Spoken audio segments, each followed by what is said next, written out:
ഓട്ടത്തിനിടെ chemical tanker മറിഞ്ഞ് തീപിടിച്ച് വൻ അപകടം.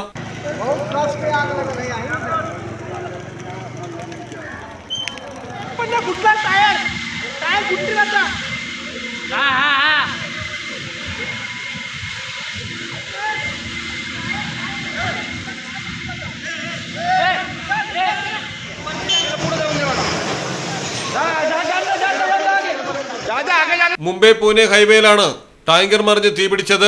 പട്ടേൽ നഗറിലെ ശില്പത്തയിൽ വെച്ച് ഹൈവേ എക്സിറ്റിന് സമീപം മുംബൈയിൽ നിന്ന് പൂനെയിലേക്ക് പോവുകയായിരുന്ന ടാങ്കർ നിയന്ത്രണം വിട്ട് മറിയുകയായിരുന്നു. ഉടൻ തന്നെ തീപിടിച്ചു. ടാങ്കറിലുണ്ടായിരുന്ന ജീവനക്കാർ പുറത്തേക്ക് ചാടി രക്ഷപ്പെട്ടു. കോപ്പോളി പോലീസും ടാറ്റ, ഗോദ്രേജ്, HPCL, JSW എന്നിവയിൽ നിന്നുള്ള അഗ്നിശമന സേനയും സ്ഥലത്തെത്തി തീ നിയന്ത്രണ വിധേയമാക്കുകയായിരുന്നു. മണിക്കൂറുകളാണ് റോഡ് ഗതാഗതം തടസ്സപ്പെട്ടത്.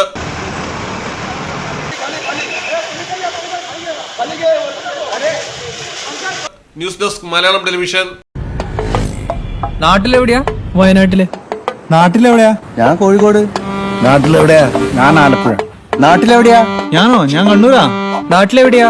എന്റെ വീട് പാലക്കാട്. പാലക്കാടിൻ പൊള്ളിപ്പൊളിയും ചൂടായാലും ചൂടായാലും കോഴിക്കോടിൻ കാറ്റിൽ കിനിയും ഉപ്പായാലും ഉപ്പായാലും ആലപ്പുഴയിലെ മണ്ണിൽ പടരും കുട്ടനാടൻ നനവാണേലും കണ്ണൂരിനെ ഉഴുതുമറിയിക്കും കോരിച്ചൊരിയണ മഴയായാലും വയനാട്ടിലെ കുളിർ കോരും മഞ്ഞായാലും മഞ്ഞായാലും നാട്ടിലെവിടെയാണേലും കാലാവസ്ഥ എന്താണേലും സിമെന്റ് JSW കോൺക്രീറ്റ് HD തന്നെ. നാട്ടിലെവിടെയാ?